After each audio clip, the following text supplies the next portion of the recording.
దేవునికి సంబంధించినటువంటి విషయం ఏంటి? పరలోకమందున్న మా తండ్రి, నీ నామం పరిశుద్ధపరచబడిన గాక, నీ రాజ్యం వచ్చును గాక, నీ చిత్తం పరలోకమందు నెరవేరినట్లు భూమి అందును నెరవేరును గాక. అది దేవునితో మాట్లాడుచున్నాం. మా అనుదిన ఆహారము మాకు దయచేయం. సో వెనెవర్ యూ ప్రే, పరలోకమందున తండ్రి డబ్బులు కావాలి, పైసలు లేదు అని చెప్పి మొదలు పెట్టకుండా దేవునికి స్తోత్రం చెల్లించడం మర్చిపో.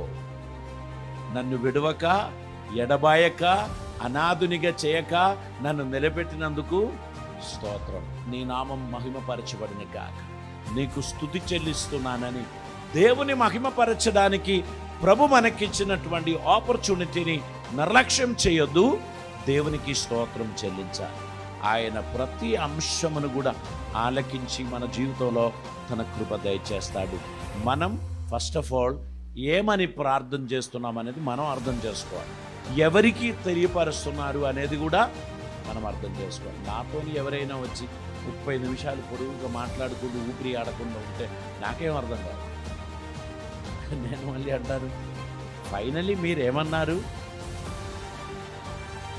1 వర్డ్లో చెప్పండి అంటా నేను. అంటే మనం కరెక్ట్ పాయింట్ ప్రజెంట్ చేయడం మర్చిపోవాలి. ఏదైనా ఒక విషయం చెప్పడానికి టైం ఇస్తే ఆ ఇంపార్టెంట్ పాయింట్ ఒకటి మిస్ అయ్యి మరి 190 మాటలు చెప్పిన పెద్ద లాభం ఏమి లేదు. సో మనం పాయింట్ మీద ఉండాలి, సబ్జెక్ట్ మీద ఉండాలి. మనం ఏమి చెప్పడానికి ఆశిస్తున్నామో వాటిని మనం తెలియపరచాలి. ఇక్కడ అడ్రస్సింగ్ టు అవర్ ఫాదర్, పరలోకమందున్న మా తండ్రి. ఎంత అద్భుతకరుడు మన తండ్రి.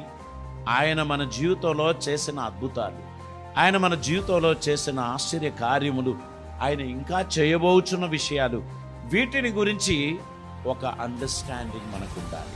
ఆయన రొమ్మున ఆనుకొని ఉన్న కుమారుడు లోకంలోనికి రావడానికి కారణం మానవాళి చేయకూడదని చెప్పిన తప్పు చేసి పాపమునకు లోనైనందుకు దేవుడు బలులు ఏర్పరిచాడు, ప్రవక్తలను ఏర్పరిచాడు, న్యాయాధిపతులను ఏర్పరిచాడు, రాజులను ఏర్పరిచాడు. సమస్యకు పరిష్కారం రాదు. మనుష్యుడు దేవునితో యథాస్థాన పడలేదు కనుక దేవుడు తన ప్రియ కుమారుని లోకంలోనికి పంపాడు. యెషయా గ్రంథం 53వ అధ్యాయంలో యేసు ప్రభు లోకానికి వచ్చినటువంటి విషయం ఆయన తెలియపరుస్తున్న, ప్రవక్త తెలియపరుచున్న, మనమందరం గొర్రెలు వలె త్రోవ తప్పిపోతుంది, మన అందరి పాపమునకు ప్రాయశ్చిత్తం ఆయన భరించాడు అని మనం చూస్తాం. మన పాపమునకు పరిష్కారముగా ఆయన శ్రమనొందాడు, మొత్తబడ్డాడు అని మనం బైబిల్లో మనం చూస్తున్నాం. యేసు ప్రభు ద్వారా మనకు అనుగ్రహించిన ఆ ఆశీర్వాదములను గురించి ప్రవక్త పలికిన మాటలు మనం చూస్తున్నాం. చూడండి, యోహాను సువార్త 14వ అధ్యాయం 9వ వచనం మనం చదువుదామండి. ఆ 9వ వచనంలో మనం చూస్తున్నాము, యేసు ఫిలిప్పు, నేనింతకాలము మీ యొద్ద ఉండినను నీవు నన్ను ఎరుగవా? నన్ను చూచినవాడు తండ్రిని చూచియున్నాడు గనుక తండ్రిని మాకు కనపరచుమని ఏల చెప్పుచున్నావు. చూడండి, ఫిలిప్పు ప్రభు వారితో అంటున్నారు, మీ హృదయమును కలవరపడనీయకుడి, దేవుని యందు విశ్వాసం ఉంచుచున్నారు, నా యందు విశ్వాసం ఉంచండి. నా తండ్రి ఇంట అనేక నివాస స్థలములు కలదు, లేని ఎడల మీతో చెప్పుదును, నేను మీకు స్థలం సిద్ధపరచ వెళ్ళుచున్నాను. 14వ అధ్యాయం మొదటి నుంచి ఉన్న వచనాలే ఇప్పుడు నేను చెప్పేది. కాబట్టి ఇవన్నీ చెప్తూ ముందుకు పోతే ఫిలిప్పు అడుగుతున్నాడు, ఆ తండ్రిని మాకు ఇంకా పరిచయం చేయలేదే, నువ్వు చెబుతున్న అద్భుతమైన తండ్రిని మాకు ఒక్కసారి పరిచయం చేయి.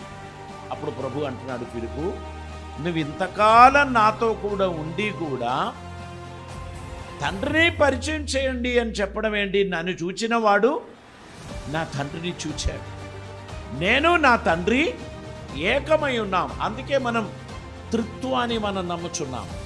ఏక దేవుడు అని మనం నమ్మడానికి కారణం యేసు ప్రభు చెప్పాడు, నువ్వు తండ్రిని నాకు పరిచయం చేయమని చెప్పడం ఏందే? నన్ను చూచిన వాడు తండ్రిని చూచి ఉన్నాడు కనుక తండ్రిని మాకు కనపరచుమని ఎలా చెప్పుచున్నావు? తండ్రి యందు నేనును నాయందు తండ్రియు ఉన్నాడని నీవు నమ్ముటలేదా? నీవు నమ్ముటలేవా? నాయందు తండ్రియు ఆయన యందు నేనును ఉన్నాననే విషయం నీవు నమ్ముటలేదా? నేను మీతో చెప్పుచున్న మాటలు నాయంతట నేనే చెప్పుటలేదు. మీతో నేను ఏదైతే చెప్పుచున్నానో అది నాయంతట నేనే చెప్పడం లేదు. తండ్రి నాయందు నివసించి ఉన్నాడు గనుక తన క్రియలు చేయుచున్నాడు. కొంతమంది ఈ వాదోపవాదాలు పెట్టినప్పుడు ఆయన నేను దేవుడని ఎక్కడైనా చెప్పానా, మీరు నన్ను ఆరాధించండి అని ఎప్పుడైనా అడిగారా అని చెప్పి కొంతమంది అడుగుతూ ఉంటారు. ఆయన ఏమన్నాడు? మీరు ఏ తండ్రినైతే మీరు పూజిస్తున్నారో ఆ తండ్రి నాలో ఉన్నాడు, నేను ఆయనలో ఉన్నాను. ఆది యందు వాక్యం ఉండెను, వాక్యం దేవుని యొద్ద ఉండెను, ఆ వాక్యం దేవుడై ఉండెను, ఆ వాక్యం శరీరధారి అయి కృపా సత్య సంపూర్ణుడై మన మధ్య నివసించును. దేవుడై ఉన్న వాక్యం. కొందరంటారు అబ్రహాము వాక్యమే, మోషే వాక్యమే అని అంటారు. నో, ఈ వాక్యం ఆది యందు ఉండిన వాక్యం, అబ్రహాము పుట్టక మునిపే ఉండిన వాక్యం, మోషే పుట్టక మునిపే ఉండిన వాక్యం, లోకము పుట్టక మునుపు భూమికి పునాది వేయబడకే మునిపే ఉండిన వాక్యం, తండ్రిలో లీనమై ఉన్న వాక్యం. నేనును నా తండ్రియు ఏకమై ఉన్నాను అని చెప్పిన ఆ వాక్యం. You cannot compare that word with any other words. Yesu ప్రభు తండ్రిని మనకు పరిచయం చేశాడు. యేసు ప్రభువుకు మనం ఏదైతే తెలియపరుస్తున్నామో అదే తండ్రికి మనం తెలియపరచుచున్నమాట. నేను నా తండ్రియు ఏకమై ఉన్నాము అని ప్రభు తెలియపరిచినట్లు మనం చూస్తున్నాం. దేవునికి స్తోత్రం.